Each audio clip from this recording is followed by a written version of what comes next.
Lipulekh pass যেতে হয়। Good morning from Jolingkong. কালকে গলাটা একটু চোক করে গেছে, ওই গৌরীকুণ্ড গেছিলাম, তো সেখানে প্রচণ্ড ঠান্ডা ছিল, তো যাই হোক মানে কথা বলছিলাম তো কোনো কারণে গলাটা চোক করে গেছে। বাট এখন আমরা রওনা দেবো হচ্ছে টুয়ার্ডস নাভিডাং, আর ওখানে আমরা আজকে বিকেলে আমরা ইভিনিং শো যাব হলো ওম পর্বত। ইভিনিং শো মানে এটা কোনো আর্টিফিশিয়াল শো না, যে বেসিক্যালি ওম পর্বতটা তো সানসেট মাউন্টেন আর আদি কৈলাস হচ্ছে সানরাইজ মাউন্টেন।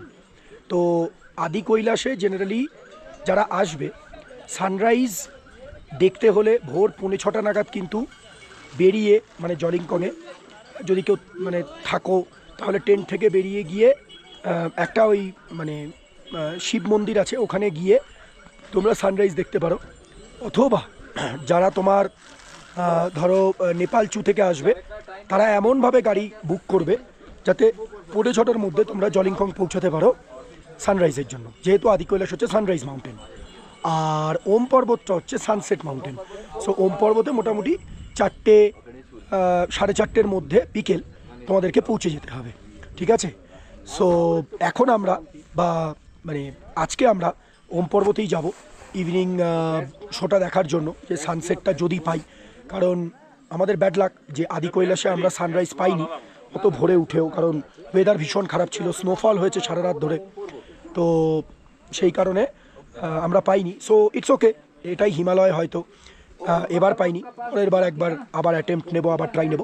তবে best time to come to Adi Kailash অথবা ওম পর্বত আমি বলবো অক্টোবর মাস, কারণ মে মাসে যদি আসো তোমরা ফুল পাবে, কিন্তু ওয়েদারের ক্লিয়ারেন্সের চান্সেস 50-50, কিন্তু অক্টোবরে এলে কিন্তু একদম ব্লু স্কাই এবং ওই ভোরবেলার যে সানরাইজ বা সানসেটটা এটা কিন্তু গ্যারেন্টেড পাবে। হ্যাঁ, ফুল পাবে না, মে মাসে বরফ পাবে, অক্টোবরে কিন্তু বরফ পাবে না, এটাই ডিফারেন্স, আর কিছু না, বাট ছবি ক্রিস্টাল ক্লিয়ার পাবে।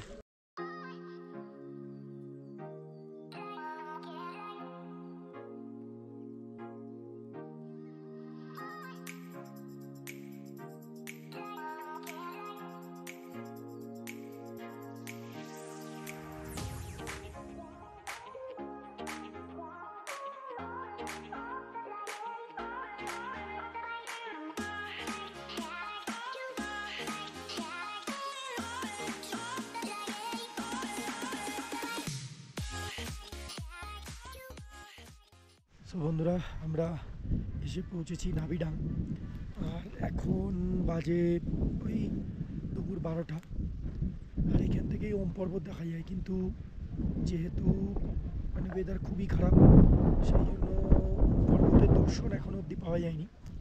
ওম পর্বত যেহেতু সানসেট পিক, আমরা এখন মোটামুটি বিকেল অবধি এখানেই ওয়েট করব, দেখবো যে যদি ওয়েদার কোনোভাবে পরিষ্কার হয় তাহলে আমরা ওম পর্বতের ভিডিও এবং ছবি করার এখানে চেষ্টা করব। এই যে রাস্তাটা দেখছো, এই রাস্তাটা দিয়েই এখান থেকে লিপুলেক পাস যেতে হয়, এখান দিয়েই লিপুলেক পাস যেতে হয়। লিপুলেক পাসের উচ্চতা হচ্ছে অ্যাপ্রক্সিমেটলি 1000 ফিট।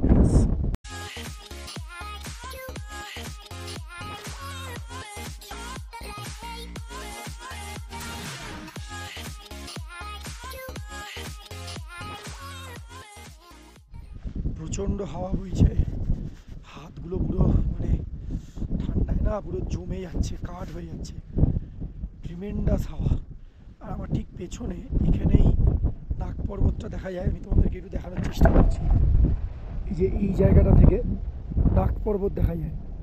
ওম পর্বত দর্শন এলে এখানে একটা এই হোমস্টের মতো করা আছে, এখানেও তোমরা থাকতে পারো, কিন্তু যেহেতু এটা অনেকটা হাই অল্টিটিউডে সেই জন্য এখানে যারা মানে অ্যাকাস্টম নয় না থাকারই চেষ্টা করবে।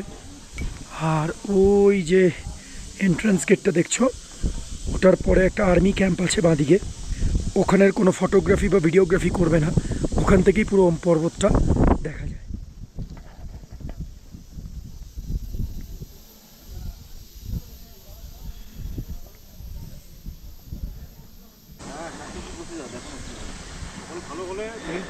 হ্যাঁ, এলাম একটুখানি দেখতে পেয়েছিলাম। শো টাইম হচ্ছে 5টা থেকে 5:30।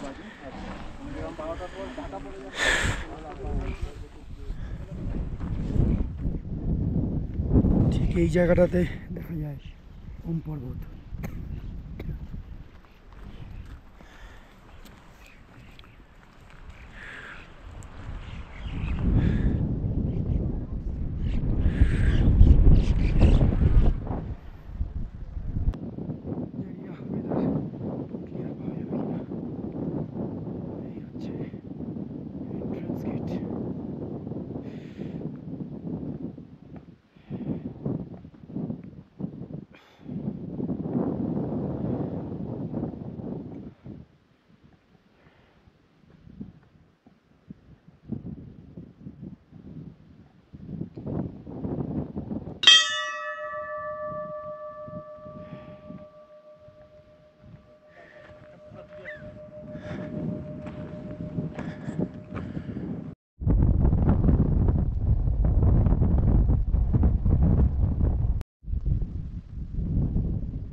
ভিডিওতে কতটা পরিষ্কার আসছে জানি না।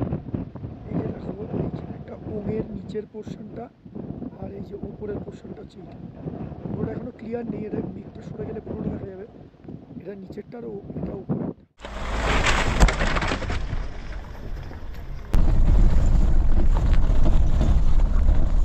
যারা যারা নাভিডাঙ্গের দিকে যাবে, নাভি বলে একটা গ্রাম আছে, সেই গ্রামে একটা খুব বিখ্যাত মন্দির আছে, মনোকামনা মন্দির।